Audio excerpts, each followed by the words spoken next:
Assalamualaikum warahmatullahi wabarakatuh. Materi tentang administrasi peserta didik dengan mata kuliah Administrasi dan Supervisi Pendidikan dengan dosen pengampu Dr. Hanif Al-Qadri SPD MPD. Sebelumnya, perkenalkan nama saya Aisyah Nurrahma, NIM 202354, Prodi Pendidikan Sendra Tasik. Baiklah, di sini saya akan mempresentasikan sebuah materi tentang administrasi peserta didik. Administrasi peserta didik adalah proses pengurusan serta layanan dalam hal-hal yang berkaitan dengan murid di suatu sekolah, mulai dari perencanaan, penerimaan murid baru, pembinaan selama murid berada di sekolah, sampai dengan murid mendapatkan pendidikannya.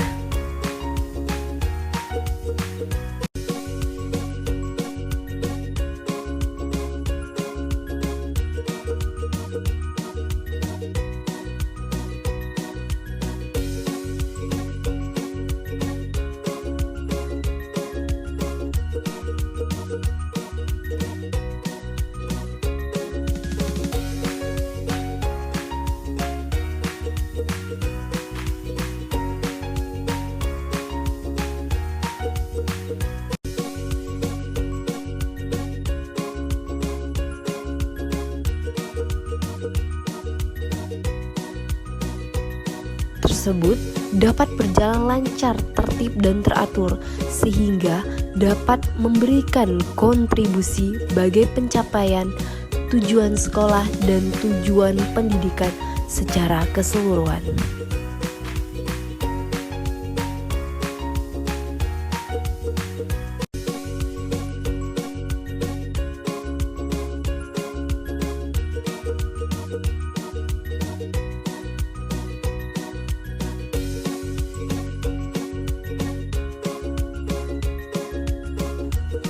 Selanjutnya ada fungsi administrasi peserta didik adalah sebagai wahana bagi peserta didik untuk mengembangkan diri seoptimal mungkin, baik yang berkenaan dengan segi-segi individualitasnya, segi sosial aspirasi kebutuhan, dan segi-segi potensi peserta didik lainnya.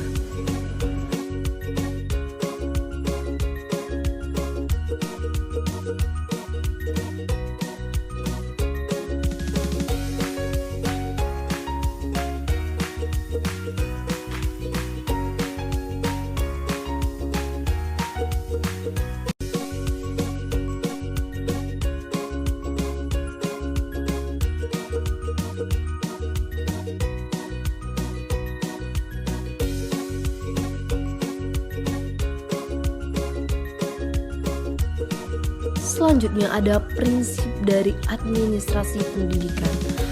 Yang pertama adalah dalam mengembangkan program administrasi peserta didik, dalam penyelenggaraan harus mengacu pada peraturan yang berlaku pada saat program dilaksanakan. Yang kedua, administrasi peserta didik dipandang sebagai bagian keseluruhan administrasi sekolah.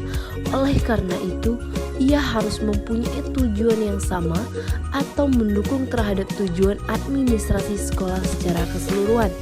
Dan selanjutnya ada segala bentuk kegiatan administrasi peserta didik setelah mengembang misi pendidikan dan dalam rangka mendidik peserta didik.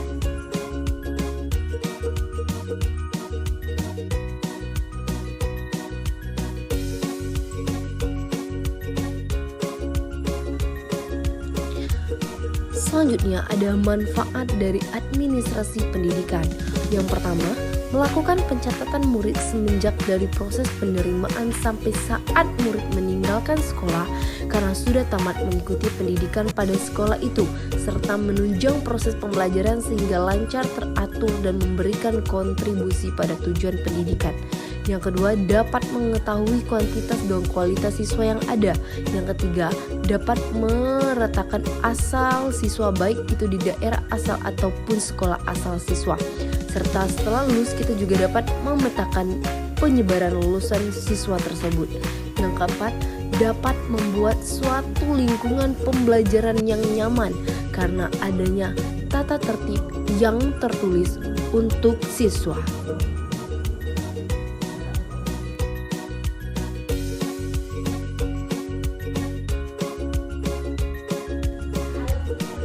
Selanjutnya adalah ruang lingkup. Ruang lingkup administrasi pendidikan ada 4. Yang pertama adalah analisis kebutuhan peserta didik, yaitu langkah pertama dalam kegiatan administrasi peserta didik adalah melakukan analisis yang penetapan siswa dibutuhkan oleh lembaga pendidikan sekolah. Yang kedua ada rekrutmen peserta didik.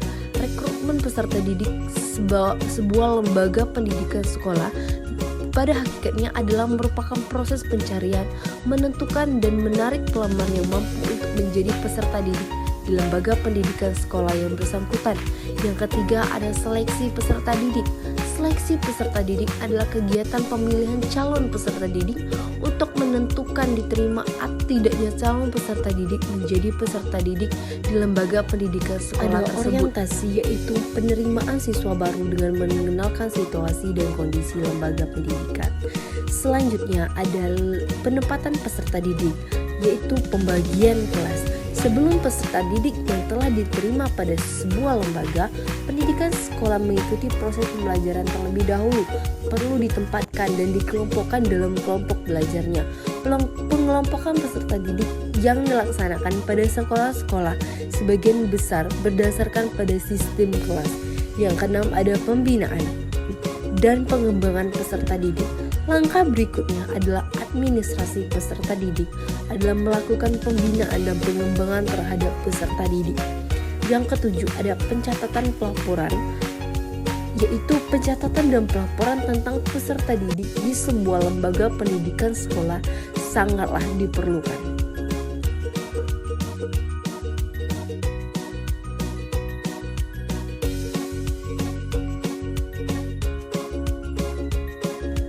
Selanjutnya adalah peran guru dalam administrasi peserta didik. Yang pertama, dalam penerimaan siswa, para guru dilibatkan untuk ambil bagian. Di antara mereka dapat ditunjuk menjadi panitia penerimaan yang dapat melaksanakan tugas secara teknis, mulai dari pencatatan, penerimaan, sampai dengan pelaporan pelaksanaan tugas. Yang kedua adalah dalam masa orientasi, tugas guru adalah membuat agar para siswa cepat beradaptasi dengan lingkungan sekolah barunya. Peran guru dalam hal ini sangatlah penting karena andai katanya terjadi salah lingkungan pada saat pertama dapat berakibat. Selanjutnya adalah untuk pengaturan kehadiran siswa. Dalam hal ini guru sangat mempunyai andil yang besar. Selanjutnya dalam hal memotivasi siswa, ini sangat berperan bagi guru. Untuk selanjutnya dalam memotivasi siswa untuk senantiasa berprestasi tinggi, misalnya dengan melakukan grafik prestasi belajar. Baiklah teman-teman sekalian, itulah presentasi saya tentang administrasi peserta didik. Saya memohon maaf apabila memiliki salah kata atau salah pengucapan, dan saya berharap presentasi ini dapat memenuhi tugas mata kuliah administrasi dan supervisi pendidikan. Saya ucapkan terima kasih dan wassalamualaikum warahmatullahi wabarakatuh.